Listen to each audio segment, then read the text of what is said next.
Você não sabe quais são os grupos de contas que fazem parte do patrimônio líquido? Você tem dúvida quanto a algumas operações um pouco mais sofisticadas que ocorrem dentro do PL? E as mutações internas? Bem, temas como esse vão ser tratados hoje, no Contabilidade Societária. Vamos lá? Olá, seja muito bem-vindo ao canal Contabilidade Societária. Quem fala com você é o professor Roberto Penha. E hoje vamos tratar sobre uma temática muito interessante, muito relevante: patrimônio líquido. Vamos tratar aqui, inclusive, com alguns exemplos práticos de como são algumas operações um pouco mais sofisticadas dentro do PL. Caso você tenha interesse em uma exposição um pouco mais teórica, existe um podcast já publicado no seu agregador de podcast de preferência que consta sobre Introdução ao Patrimônio Líquido. Lá aparecem informações sobre os grupos de contas do PL, algumas operações que ocorrem nelas, com maior detalhamento. Esta aula é um material à parte, complementar ao podcast. De igual forma pode ser o inverso, né? Você priorizando esse conteúdo aqui, o podcast vai ser seu material complementar. Mas de qualquer forma, aqui vamos ter alguma exposição mais gráfica de lançamentos contábeis para que fique um pouco mais fácil o entendimento das operações. Vamos lá? Bem, quando falamos sobre PL, de qualquer forma, temos que mencionar que o PL é a diferença residual do ativo versus o passivo e que representa o patrimônio dos sócios, o patrimônio não exigível, certo? Então vamos avançar aqui um pouquinho. Bem, a Lei das SAs, com as mudanças incorporadas pela Lei 11.941 de 2009, apresentou sua estrutura de PL em 6 grupos de contas, certo? Esses 6 grupos de contas que pertencem ao PL, ou esses 6 subgrupos, eles estão classificados, nomeados de forma clara na Lei das SAs. Contudo, um rápido panorama para que vocês possam compreender melhor: tem uma conta chamada de Ajuste e Avaliação Patrimonial, AAP, que, lendo os demonstrativos contábeis, com a experiência que nós vamos adquirindo com o tempo e lendo esses documentos, o uso dele não tem sido empregado, e sim o do termo outros resultados abrangentes. Então, fazendo só essa observação, mas que a finalidade da conta de outros resultados abrangentes se assemelha ao termo de ajuste e avaliação patrimonial. Então, estou falando aqui também de menção às empresas com ações publicadas na Bolsa Brasileira, a B3, Brasil Bolsa Balcão, como referência. Bem, aqui ao tratar dos grupos de contas, dividido em 6 grupos, vamos começar pelo capital social, que representa os valores recebidos pela companhia, sócios, né? Vamos começar pelo capital social, que representa valores recebidos pela empresa dos sócios, ou por ela gerados e que foram formalmente incorporados ao capital da empresa, né? A empresa tem um lucro e, ao optar por incorporar o capital, obviamente é uma decisão dos sócios, dos investidores, e eles estão abrindo mão de ter esse retorno, pelo menos imediato, em seu, vamos dizer, caixa, em seu banco, em seu bolso. A reserva de capital é um outro grupo também, e lá consta algumas reservas, como ágio na emissão de ações, a alienação de partes beneficiárias e de bônus de subscrição. Vamos trabalhar hoje um exemplo aqui, trabalhando com ágio na emissão de ações, que é algo um pouco mais comum. Também temos a conta de ajuste de avaliação patrimonial, aquela que mencionei há pouco, sobre ter uma nomenclatura distinta hoje com as companhias abertas, que é outros resultados abrangentes. Então, quando você verificar esse grupo de contas, vai perceber que é esse elemento aqui. Também é importante mencionar que essa conta ela não vai ter uma natureza clara, já que ela reflete uns lançamentos a débito ou a crédito das operações a valor justo essencialmente. Daqui é que se sai a informação da DRA, Demonstração de Resultado Abrangente. O patrimônio líquido, inclusive, tem uma demonstração específica para ele, a Demonstração das Mutações do Patrimônio Líquido, a DMPL. Caso você tenha interesse em estudar um pouco mais sobre essa temática, inclusive nesse vídeo falando sobre resolução de questões do exame de suficiência, existe um card aqui ao lado que você pode clicar e verificar esse vídeo que é um complemento, de certa forma, a essa exposição quanto ao PL. Aqui estamos dando ênfase ao PL, lá o PL também é tratado, só que na perspectiva de formatação, de criação de uma DMPL, como é que ela é elaborada e a interpretação que nós podemos dar quanto a ela. Então, fica essa informação para você, caso ache útil para a sua formação, né, para o seu estudo, seu cronograma de estudo. Bem, reserva de lucros. Ela representa lucros obtidos pela companhia, né, e retidos com uma finalidade específica. Já já vamos falar algumas dessas reservas. Ações em tesouraria também representam ações da companhia que são adquiridas por ela própria. E aí ela também pode vender, inclusive, isso posteriormente. Então, também é um grupo de contas que pode ter grande oscilação. E, por fim, o grupo de prejuízos acumulados. Vamos considerar que a empresa, uma determinada empresa, ela tenha colocado no mercado 2 milhões de ações, cada uma ao preço de R$ 1,50. Então, essas ações, ao serem colocadas no mercado, tiveram um gasto por trás, um gasto de colocar isso com várias despesas, comissões que são necessárias, certo? Não vamos nem entrar no mérito disso agora, isso é mais uma temática para o mercado financeiro de capitais. Mas, para poder jogar o jogo de lançar as ações na bolsa, por exemplo, é necessário sim ter uma série de custos envolvidos, inclusive na própria liberação dessas ações. Então, ao fazer esse tipo de gasto, esse tipo de dispêndio, a empresa, até antes do processo de internacionalização da contabilidade, era classificado como despesa. Hoje não. O tratamento é levar diretamente para o próprio PL e apresentar-se o efeito líquido da captação das ações. Então, é esse o procedimento hoje. Aí consta os lançamentos contábeis. Se o recurso está entrando no caixa da empresa, eu estou debitando, obviamente. Só que o efeito que aparece líquido lá não é os 3 milhões, na verdade, e sim 2.850.000. Esse montante é a diferença dos 3 milhões, que é o valor de face inicialmente disponibilizado no mercado, menos os gastos para a emissão dessas próprias ações, que foi de 150.000. Portanto, percebe-se que esse valor aqui ele é apresentado conforme efeito líquido. Então, aqui, 2.850.000 e não os 3 milhões inicialmente. Então, esse recurso aqui, dos 150.000, ele vai sempre deduzir. Aí, o lançamento contábil é uma conta retificadora dentro do próprio grupo de capital social. Então, vai ter um saldo na conta de capital social dos próprios 3 milhões e abaixo dessa conta, se eu posso dizer assim, vai ter uma conta retificadora, como gastos na emissão de ações. No valor de quanto?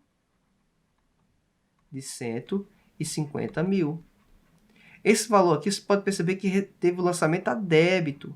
E como o PL tem saldo credor, esse saldo de capital social, que é bem elevado, obviamente, nessa empresa aqui, vamos considerar, ele vai ter que ser reduzido, obviamente, em virtude da conta retificadora de gasto na emissão de ações. Perfeito? Então, vamos avançar um pouco mais. Temos agora aqui uma outra operação que ocorre em um outro grupo, reserva de capital. Não vou entrar aqui no detalhe o que é o reserva de capital, mas se você quiser mais informações, acesse o podcast sobre introdução ao patrimônio líquido e ali você vai ter informações adicionais sobre o que é exatamente reserva de capital. Mas vamos aqui para o que interessa, que é o lançamento contábil, desse aspecto um pouco mais sofisticado. Bem, aqui temos a operação com o lançamento contábil, inclusive. Vamos supor aqui que exista uma diferença do valor do montante, do que é capital de face, o valor de uma ação de face, para o valor efetivamente ganho numa operação. Por isso o termo empregado de ágio. Esse ágio quer dizer um valor pago maior, um valor pago a mais. É essa a interpretação. Então, quando diz assim, ágio na emissão de ações, quer dizer o seguinte, eu estou tendo um ganho na emissão de ações. Estou estabelecendo um valor e na hora de fazer a disponibilização desse montante, desse recurso, desse capital no mercado, existe uma tamanha procura que ele acaba sendo precificado em um valor superior àquele inicialmente estabelecido como valor de face. Então, esse tipo de operação, eu tenho que classificar essa parte excedente em um grupo específico. Aí entra a lógica do grupo de reserva de capital para receber esse lançamento a maior. E foi o que ocorreu aqui. Então, nessa circunstância aqui, percebe-se que a companhia ela tem um valor nominal das ações de R$1, o valor de face, e que ela quer fazer um aumento de capital de 50 milhões de ações. Então, e o preço para cada uma delas que foi captado na hora de poder, digamos, vender as ações, não foi por R$1, foi por 1,30. Então, esses 30 centavos adicionais para aqueles 50 milhões de ações gerou aí, percebe-se uma diferença, um montante de 15 milhões. Esses 15 milhões aqui apresentados, eles são o que eu poderia chamar de ganho na emissão de ações. O termo aqui utilizado, ágio na emissão de ações. Esse valor aqui, obviamente, ele vai para o grupo de reserva de capital. Ele não fica no grupo de capital social. O grupo de capital social vai ficar com correspondente ao que é o valor de face inicialmente estabelecido. E é assim que funciona. E o banco, obviamente, recebeu o lançamento a débito de todo o montante. Ele não recebe pelo valor de face, ele recebe pelo que efetivamente ocorreu de operação financeira. Então aqui é mais um lançamento que talvez possa ser muito simples, e é de fato simples, mas é de uma operação que talvez para alguns possa assustar o emprego do nome ágil na emissão de ações. Então é assim que funciona. Isso aqui é uma operação bastante comum dentro das organizações, quando vão fazer um IPO, por exemplo, de ter esse tipo de valor efetivamente vendido, distinto do valor inicialmente estabelecido. Então, é só para ficar essa informação adicional para vocês. Avançando aqui um pouco mais, vamos para o grupo de ajuste de avaliação patrimonial, que ele vai receber os lançamentos a débito ou a crédito das variações que ocorrem dentro de grupos patrimoniais ou de contas patrimoniais avaliadas essencialmente a valor justo. Então, eu tenho que ter uma repercussão dentro do balanço patrimonial para receber esse recurso, porque essas variações, em grande parte delas, elas não foram de fato reconhecidas como receita e despesa. Então, porque é apenas uma variação. Então, eu não posso jogar esse tipo de variação na DRE. Essa é a interpretação. Por isso, inclusive, surgiu a conta de ajuste de avaliação patrimonial para ser um mecanismo de controle desses lançamentos, dessa atualização dos valores. Então, para se ter uma ideia, uma dimensão um pouco mais próxima da realidade, temos aqui agora um exemplo, uma situação hipotética, em que a companhia X ela adquiriu um instrumento financeiro no valor de R$1.000 e que esse instrumento financeiro, a uma determinada data, ele já teve um ganho, uma renda financeira de R$300. Só que esse mesmo título, ele no valor de mercado, ele estava não valendo mais nem 100, nem 1.000 e nem 1.300. Ele estava valendo 1.500. Isso era uma variação a valor justo. Então, como fazer essas operações financeiras, essas operações contábeis na prática? Pois comecei com 1.000, depois passou a ser 1.300, depois já está em 1.500. Mas como podemos executar isso e deixar a minha contabilidade, o meu ativo, o mais próximo da realidade, ou seja, representando R$1.500 e não contaminar a minha DRE para que não lance um valor que ainda de fato não ocorreu, que no caso seria os R$200, visto que R$300, renda de juros, essa daí já é efetivamente, digamos, obtida, garantida. Vamos avançar aqui e ver como são esses lançamentos contábeis. Inicialmente, percebe-se que a conta de instrumento financeiro, ela fica no ativo. Ela recebeu o montante de R$1.000 a débito. Aqui, perfeito, tudo bem. E a contrapartida, obviamente, na conta banco, que foi o crédito, a saída do recurso financeiro para comprar aquele determinado título que mencionamos. Aqui é que entra o lançamento que seria um pouco mais sofisticado, talvez não muito comum, para você que está fazendo alguma coisa no curso de Ciências Contábeis especificamente, principalmente. Temos aqui a conta de instrumento financeiro, ela recebeu um valor de R$500 a mais. Por que ela recebeu um montante de R$500? Porque eu estou reconhecendo na minha contabilidade aquele valor daquele instrumento financeiro hoje, naquele período de tempo, o mais próximo da minha realidade. É essa a ideia que eu tenho que fazer. Inclusive, eu sou obrigado porque, nesse caso aqui, nessa circunstância, esse instrumento financeiro ele tem que ser reconhecido ao valor justo e, obviamente, eu tenho que reconhecer isso corretamente na minha contabilidade. E, a partir disso, eu tenho que fazer as contas partidas. As contas partidas aqui, uma parte delas é muito claro. A questão mencionava que R$300 era uma receita de juros que a empresa teve. E essa receita de juros foi entregue aqui. Está aparecendo como uma conta credora no grupo de receita de juros, na DRE, perfeito? Posteriormente, vamos ter a operação envolvendo, aí sim, o grupo de ajuste de avaliação patrimonial, o AAP. Nesse caso aqui, o valor é de R$200. Por quê? Porque 200 é o que eu precisava para poder fechar o meu saldo de 500, para ficar o saldo de R$1.500. E essa conta, obviamente, de ajuste de avaliação patrimonial, é uma conta do grupo de PL, Patrimônio Líquido, certo? A partir desse momento, temos aqui como a questão apresenta a venda desse instrumento financeiro. Esse instrumento financeiro a valor justo estava valendo R$1.500. Vamos supor que foi vendido exatamente pelo valor de mercado, R$1.500. Então, a empresa vai receber aqui, nesse caso, R$1.500 no banco. Tudo bem, perfeito, nenhuma mudança quanto a esse pensamento. E o grupo de instrumento financeiro vai receber crédito de R$1.500. Com isso, eu ajustei o meu instrumento financeiro, inclusive para a venda, porque já estava com o preço ajustado. Chego aqui na operação, aí sim, depois que eu fiz a venda, eu posso dizer que garanti a minha receita, o meu ganho com aquilo que a princípio era temporário, apenas uma variação do meu valor justo, agora passou a ser algo permanente. Aí sim, eu tenho condições de zerar ou diminuir aquele valor que constava na conta de ajuste e avaliação patrimonial e levar para a minha DRE, para o meu resultado. E foi o que foi feito. Eu debitei a conta de ajuste de avaliação patrimonial no valor de 200, perfeito, e creditei a minha receita, o ganho na emissão de ações, ganho na venda de instrumentos financeiros, tal, no valor de R$200. E aqui com isso eu fecho as operações envolvendo ajuste de avaliação patrimonial. Cabe mencionar que esse grupo de contas pode ter saldo tanto positivo como negativo. Depende do que? Da variação daqueles itens que estou considerando em minha contabilidade e aqui nos lançamentos contábeis. Perfeito? Avançando um pouco mais, temos aqui as operações que envolvem as contas de reservas de lucros.